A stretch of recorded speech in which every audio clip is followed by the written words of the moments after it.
Indépendance totale. 7h, 10h sur Radio Courtoisie, ligne droite, Corentin Périni. Un sondage pour le journal du dimanche sorti hier confirme la grande avancée de la tête de liste du Rassemblement national Jordan Bardella. Estimé à 29% des votes, il est loin devant la tête de liste de la majorité Valérie Hayé qui récolte seulement 19%. Les autres principaux candidats aussi entre 9 et 6%. Et hier, Jordan Bardella lançait sa campagne avec un grand rassemblement à Marseille devant plus de 8000 militants. Et deux de nos journalistes étaient présents sur place, Maude Coffleur et Marie Falicon. Bonjour à toutes les deux. Bonjour Quentin, bonjour à tous. Alors, comment s'est déroulé ce premier rassemblement de Jordan Bardella à Marseille ? Alors, c'était le premier meeting non seulement de Jordan Bardella pour le Rassemblement national, mais surtout le premier meeting des Européennes. Le second grand meeting pour la droite sera donc dimanche prochain à Paris, bien sûr.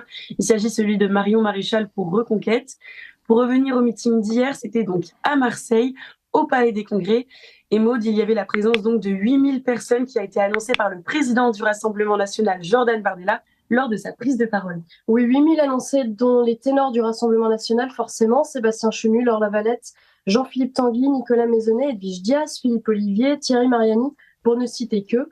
Un mélange de parlementaires nationaux et européens. Il y avait notamment le sénateur Joshua Auchard, l'un des rares élus RN de la Chambre haute. Et alors, Corentin, vous vous souvenez du ralliement de Fabrice Légéry en troisième position sur la liste de Jordan Bardella, l'ancien patron de Frontex, cette agence européenne de contrôle des frontières face aux flux migratoires sur le continent. Il était évidemment présent à ses côtés au premier rang, Marie. Et alors, à notre surprise, Fabrice Légéry n'a pas prononcé de discours. Il n'y a eu que 3 prises de parole pour ce meeting. Donc d'abord, Franck Alizio pour ouvrir le bal. C'est donc le député des Bouches-du-Rhône qui recevait cet événement sur ses terres marseillaises dans sa circonscription. Puis pour la seconde prise de parole, donc Marine Le Pen qui a été accueillie dans une grande ferveur. Elle a été véritablement acclamée avec des slogans tels que Marine présidente, Marine 2027. Et enfin, la tête de liste, Jordan Bardella, président du Rassemblement national, donc pour la troisième et dernier discours. Alors, autre surprise, l'absence d'annonce durant ce discours. Pas de nom pour la deuxième place, pas de nouveau ralliement. Alors que chez LR et Reconquête, par exemple, on connaît les deuxièmes têtes d'affiche, Céline Imard chez les Républicains, Guillaume Pelletier chez Reconquête.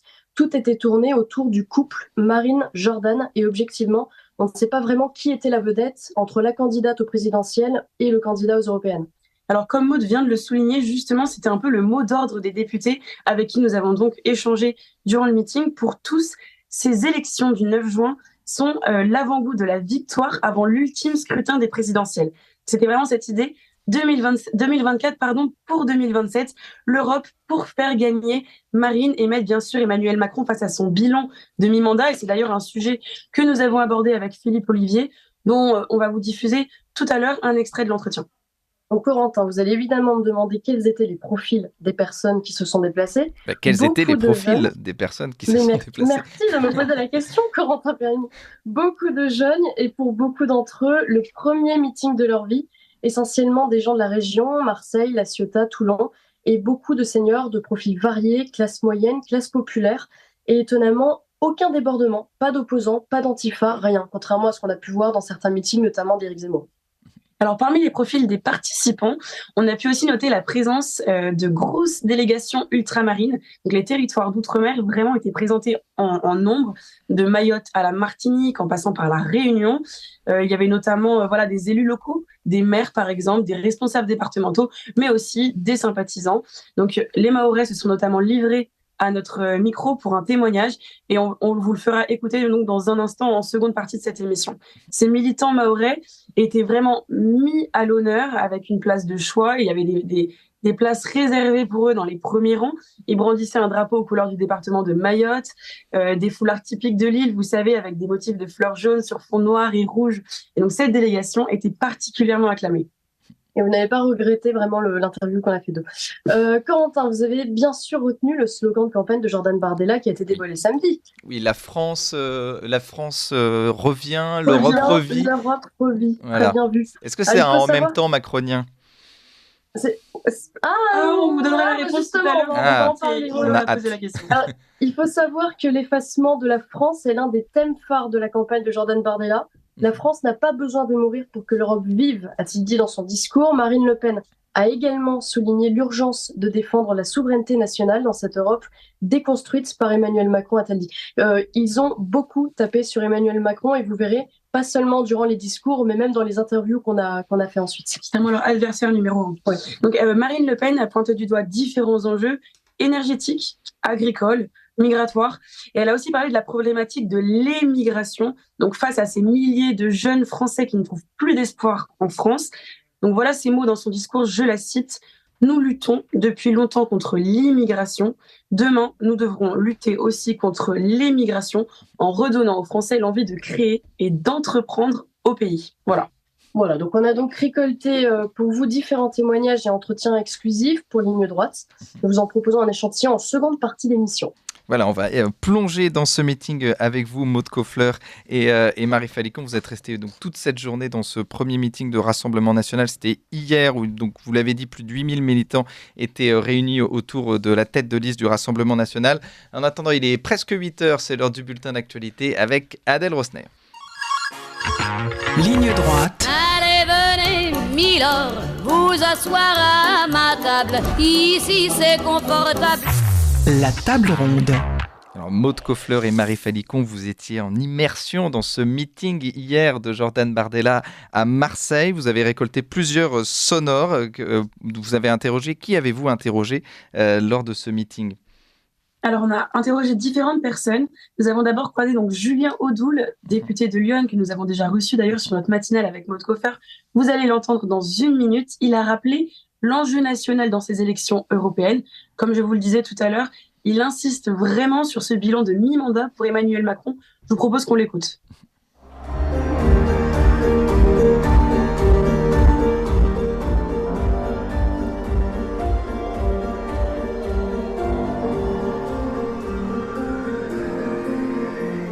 C'est la première fois et la dernière fois qu'on pourra sanctionner Emmanuel Macron avant 2027. C'est un tournant essentiel où les Français peuvent exprimer leur ras-le-bol, leur rejet de la politique qui est imposée et qui est infligée à nos concitoyens, à la fois sur le volet pouvoir d'achat, sur le mépris social, sur l'immigration, sur la sécurité, sur la perte d'identité, sur les pertes de souveraineté, nos agriculteurs également. Tout ça, ça peut se coaliser le 9 juin prochain où on peut avoir un vote de ras-le-bol et de dire ça suffit, on veut une autre voie, on veut un changement pour notre pays, une autre politique, ça doit s'exprimer le 9 juin. Et puis c'est surtout aussi un tremplin pour 2027. Le parti qui arrivera en tête, la dynamique de 2027, elle va naître du 9 juin. Donc plus nous serons largement en tête, plus il y aura un maximum de députés européens RN et le Rassemblement National sera bien positionné pour l'élection présidentielle. Voilà, c'était Julien Audoul, un tremplin pour 2027, donc c'est ce dont nous vous parlions tout à l'heure. C'est aussi ce que nous ont dit de nombreux militants qui espèrent encore la victoire de Marine Le Pen au présidentiel. Mais revenons à Jordan Bardella et à son slogan « La France revient, l'Europe revit ». Je vous propose d'écouter le commentaire à ce sujet du député de l'Oise, Alexandre Sabatou. Pour moi, c'est une manière de rappeler notre préférence de ce qu'est l'Europe. C'est une Europe des nations. Et donc la France revient, ça veut dire que la France revient au premier plan. Que la France n'est pas un lander qui est administré par un préfet ou je ne sais quoi, mais que c'est notre pays avant tout. La souveraineté française qui revient. Et donc moi je le vois comme ça, et l'Europe qui revit, c'est parce que l'Europe finalement redevient meilleure avec cette Europe des nations, plutôt que cette Europe qui est commandée par Bruxelles et qui ne représente finalement que les hauts fonctionnaires. Voilà, c'était donc le député Alexandre Sabatou sur cette Europe des nations, un élément de langage qui a été repris par Marine Le Pen et Jordan Bardella dans leurs discours respectifs. Donc vous vous souvenez tout à l'heure, je vous parlais aussi de ces sympathisants mahorais qui étaient assez nombreux hier au meeting. Donc pour eux, Marine Le Pen et le Rassemblement National, bien sûr, sont les seuls à pouvoir répondre à leur détresse actuelle. Ils la voient comme une tante, comme une mère, ce sont vraiment leurs mots. On vous laisse les écouter. Vous avez l'impression aujourd'hui que Marine Le Pen et Jordan Bardella sont les hommes politiques et femmes politiques pour répondre aux questions de Mayotte ? Oui, parce que depuis des années, Marine Le Pen, il nous défend là-dessus. Elle danse l'Mbiou, il est en particulier avec les résidents, il va dans les quartiers. Et bon, c'est comme si c'est une tante pour les Mahorais. Par contre, à Mayotte, on ne l'appelle pas Marine Le Pen, hein. Marine. Marie. Pourquoi Marie alors ? C'est une maman, c'est qui comprennent, c'est une tante, c'est tout ça. Voilà, oui. Donc c'est comme votre mère finalement. Voilà, exactement, oui. Très bien. Celle qui nous défend, celle qui nous... Voilà. Celle qui a ouvert les portes. Avant, on n'était pas connus. Avant, on n'était pas connus. Ces Mahorais nous parlent véritablement de Marine Le Pen comme d'une sauveuse. Alors, nous avons tendu le micro à d'autres militants pour comprendre leurs attentes, leurs espoirs, leurs revendications. Et figurez-vous qu'ils ne sont pas toujours en accord total avec le programme de leur candidat. Du moins, ils espèrent parfois y ajouter une ligne. C'est le cas de ce militant qui évoque une sortie de l'Europe, tout simplement. Et vous préféreriez pas que la France, tout simplement, quitte l'Europe? Ça serait un bon point, ouais. C'est vrai, oui. Vous seriez plutôt favorable au Brexit? C'est ça, je serais plus favorable à ce que la France quitte l'Europe. Alors, comme vous venez de l'entendre, ce militant serait favorable au Frexit, donc une ligne que Jordan Bardella s'est justement justifié dans son discours de ne pas défendre. Il a expliqué, donc je le cite, que l'on ne quitte pas la table du jeu, qu'on est sur le point de gagner la partie. Donc, selon lui, la France est capable d'influer sur la conception de l'Europe et d'en faire un levier de puissance et d'influence, d'en faire, donc nous y revenons une fois de plus, une alliance européenne des nations. Alors, fin du meeting, écoutez maintenant les réactions très enthousiastes des députés Emmanuel Bléry et Laure Lavalette. Disons que, alors 8000 personnes déjà, ce qui est extraordinaire à Marseille, juste à côté du Vélodrome, et je pense qu'on a fait beaucoup de bruit, peut-être autant qu'un jour de match. Je pense qu'il faut le souligner. Mais pourquoi Marseille? Mais parce que déjà Marseille est l'une, je dirais, des grandes villes de France, l'une des capitales de la France, qui subit en même temps cette immigration, je dirais, de par ce qu'on connaît de son histoire. Jordan l'a rappelé tout à l'heure. Jordan le disait, Marseille est plus ancienne que la France. Donc je pense que c'était ici qu'il fallait commencer. Et puis il viendra après chez moi, dans le Nord. Enfin, moi je viens du Pas-de-Calais, vous voyez, donc j'ai fait la route. Il y a pas mal de gens qui ont fait le déplacement de toute la France. Voilà, c'est un bon début de campagne, 8000 personnes. Et puis je pense que les sondages ne vont faire qu'être dans notre sens jusqu'au 9 juin prochain. 8000 a acclamé Jordan et Marine, c'est un merveilleux lancement de campagne évidemment, on ne peut être qu'heureux et d'avoir le cœur en liesse. Et vous, depuis l'Assemblée nationale, comment vous allez pouvoir être au cœur des européennes, en faisant exactement ce que nous faisons depuis le début, en essayant d'être le plus utile possible à nos compatriotes français. Vous savez, nous l'avions dit, dès que quelque chose va dans le bon sens, nous le votons d'où que ça vienne. Et je pense que c'est aussi ce sérieux qui a été une vitrine à l'Assemblée nationale depuis bientôt 2 ans, un sérieux qui crédibilise aussi le mouvement et qui donne évidemment une force à Jordan Bardella pour remporter haut la main ces élections européennes. Voilà, c'est les députés Emmanuel Bléry et Laure Lavalette. Ils ne sont pas les seuls à s'être félicités de ce qu'ils considèrent être une réussite. Nous avons rencontré notamment l'un des architectes de cet événement, le directeur de campagne de Jordan Bardella, Alexandre Loubet. Il était déjà directeur de communication pour la campagne de Marine Le Pen en 2022. Il est aujourd'hui député de la Moselle. Je vous laisse l'écouter. C'était symbolique d'être à Marseille parce que Marseille, c'est une ville qui est ouverte vers la Méditerranée et donc qui représente, qui incarne, qui symbolise un des principaux thèmes de notre campagne, l'immigration évidemment, la submersion migratoire organisée par l'Union européenne, mais aussi parce que Marseille est bien ouverte sur cette Méditerranée qui a vu naître l'Europe. Donc c'était un véritable symbole que de débuter cette campagne européenne aujourd'hui ici. Et symboliquement, vous avez donc Fabrice Légiri qui représente effectivement la lutte contre la submersion migratoire. Est-ce que du côté agricole, il est prévu que quelqu'un soit sur cette liste ? Alors vous verrez, en tout cas, vous avez bien fait de souligner effectivement que celui qui a voulu protéger les frontières européennes et qui a subi des pressions pour cela, de la part de la Commission européenne comme d'associations immigrationnistes, a eu le courage aujourd'hui de s'engager en politique et de rejoindre le Rassemblement national. Et je crois qu'il est à la fois témoin de la submersion migratoire organisée par la Commission européenne, mais aussi il nous apporte son expertise, son expérience et démontre que nos solutions sont plus que crédibles et réalisables. Merci Alexandre Loubet. Merci à vous. Voilà, et puis nous avons eu aussi 2 entretiens exclusifs pour Ligne Droite, donc vous pourrez, chers auditeurs, les retrouver dans l'après-midi sur notre chaîne YouTube. Il s'agit d'abord de Thierry Mariani et de Philippe Ollivier, donc 2 députés européens, 2 ténors et proches conseillers de Jordan Bardella et Marine Le Pen. Ils nous ont livré leur regard sur ce Parlement européen dans lequel ils siègent. Écoutez pour commencer la réponse de Philippe Ollivier sur la dédiabolisation du Rassemblement national.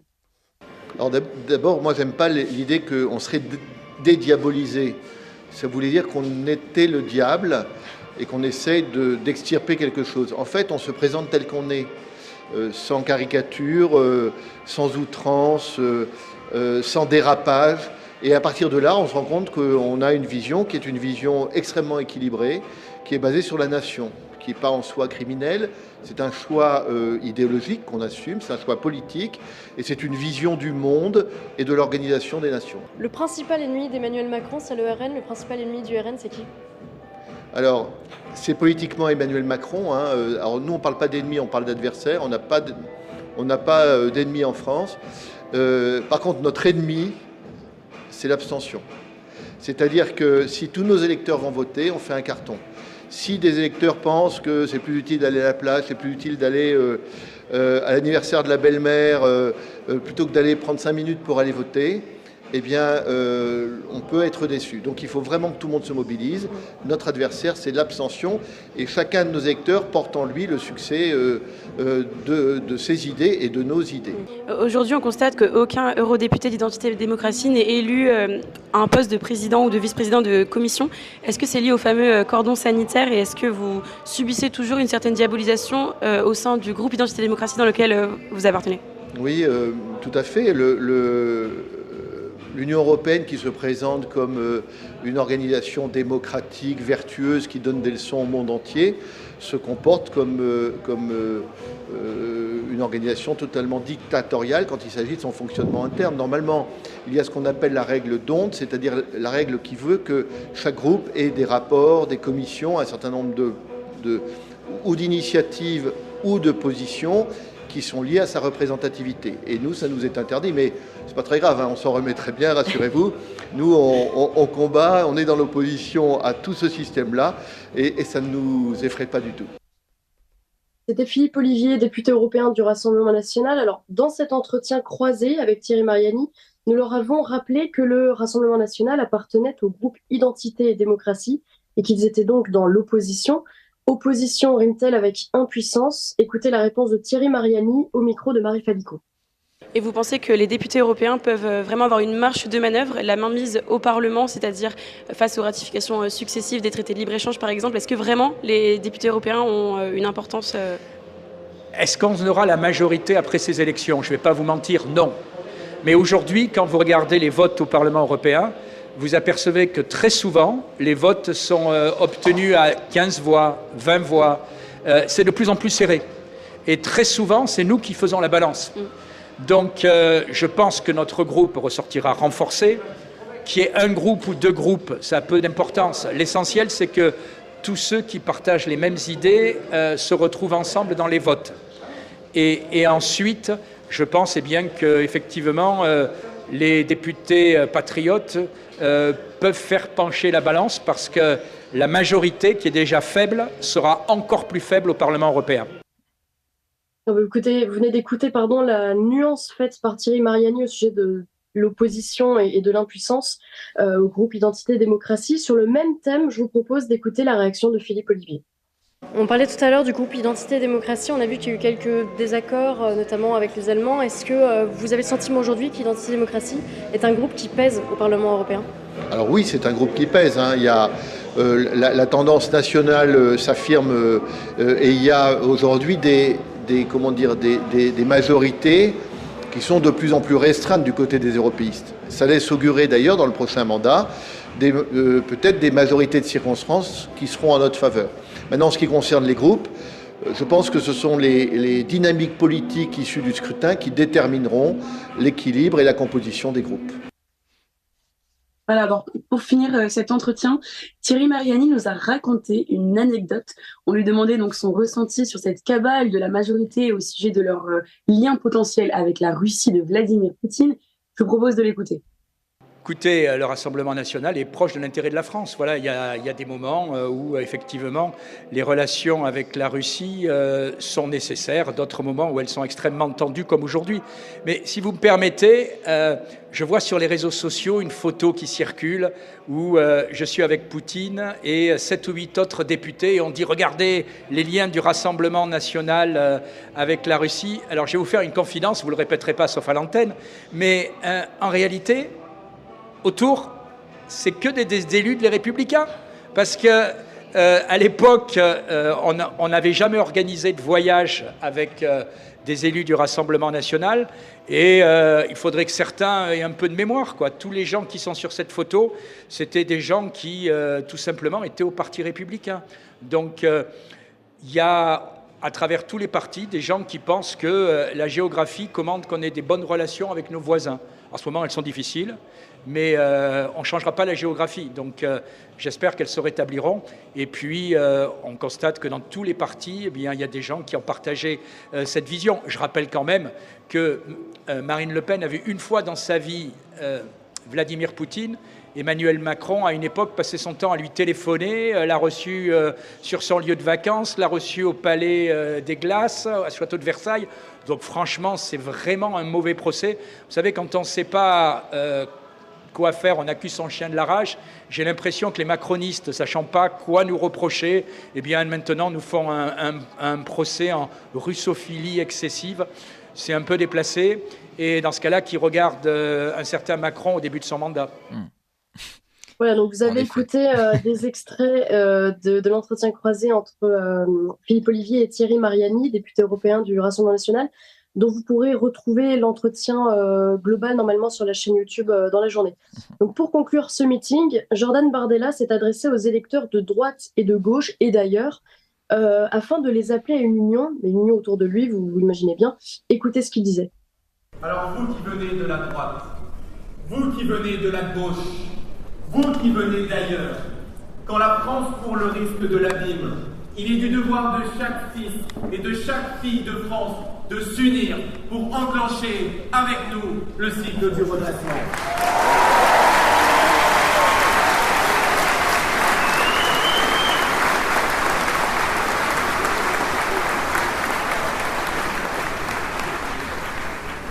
Les amis, une seule idée nous guide. La France. La France. La France encore et toujours. La France. La France. La France est une musique. La France est une musique qui a cette faculté d'être unique et d'être appréciée de tous les hommes sur terre. Lorsque la France joue juste, elle redevient elle-même. Si vous brisez l'instrument, si vous abîmez ses forces productives, si vous piétinez ses libertés, si vous menacez son peuple, si vous poussez ses enfants les plus prometteurs à fuir, alors plus jamais le monde n'entendra le son de la France. C'est vers elle, c'est vers la France, encore et toujours que l'on se tourne. À l'heure où tout paraît fuyant, à l'heure où tout paraît hostile, à l'heure où tout paraît incertain. C'est vers la France, encore et toujours, que regarde une jeunesse française en quête de repères et d'idéal, une jeunesse française qui veut bâtir et non déconstruire. C'est dans la fidélité à la France, encore et toujours, que se trouve la clé des résolutions comme des plus grands défis de l'avenir. C'est sur la France, encore et toujours, que se rejoignent les beaux mots de résistance et d'espérance. Alors le 9 juin, mes amis, peuple de France, je vous appelle à un torrent de participation. Ne laissez personne décider à votre place du futur de la France. Votre bien et de votre vie. Vive la République et vive la France!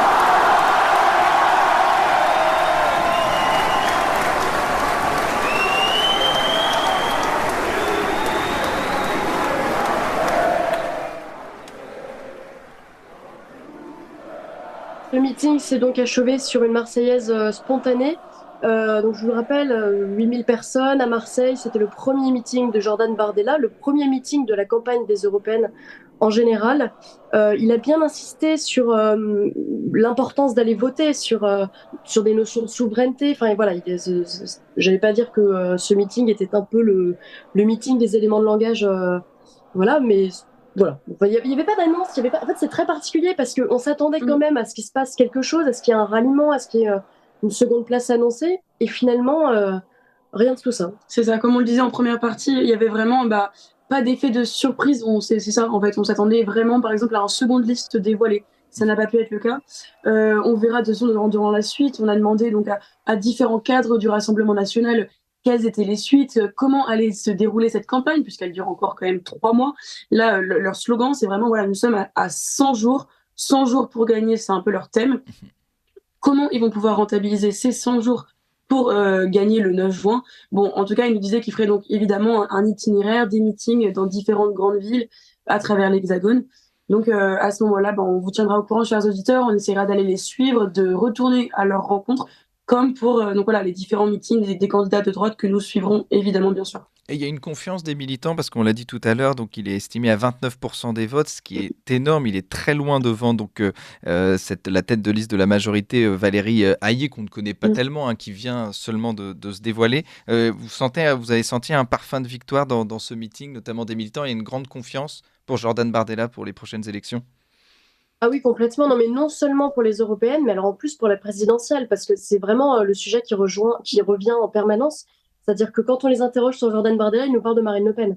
Donc, et ils sont très confiants. Il y a toujours cet espoir qui est patent, mais depuis des années, en fait, chez les militants du Rassemblement national, qui croient sans cesse à la victoire. Donc là, c'est flagrant pour les européennes, ça l'est encore plus pour la présidentielle. C'est ça, donc là pour ce sondage par exemple, ils étaient tous assez confiants, assez sereins, même très impressionnés, parce que c'est vrai que 29%, la majorité à 19%, et puis tous les autres partis à moins de 10%, c'est ça surtout qui était important, et c'est ça que les gens soulignaient principalement, en tout cas dans les cadres du Rassemblement national. Et pour ce qui est des militants, vraiment c'était on va gagner pour 2027. En fait c'est vraiment marrant, c'est vraiment derrière il y a cet ultime scrutin des présidentielles. Ils avaient tous en tête ce cap de 2027. Et pourtant, entre-temps, il y aura des élections. Certains m'ont parlé des municipales, c'est vrai. Mais c'est principalement les présidentielles qu'ils ont en tête derrière ces européennes. Voilà.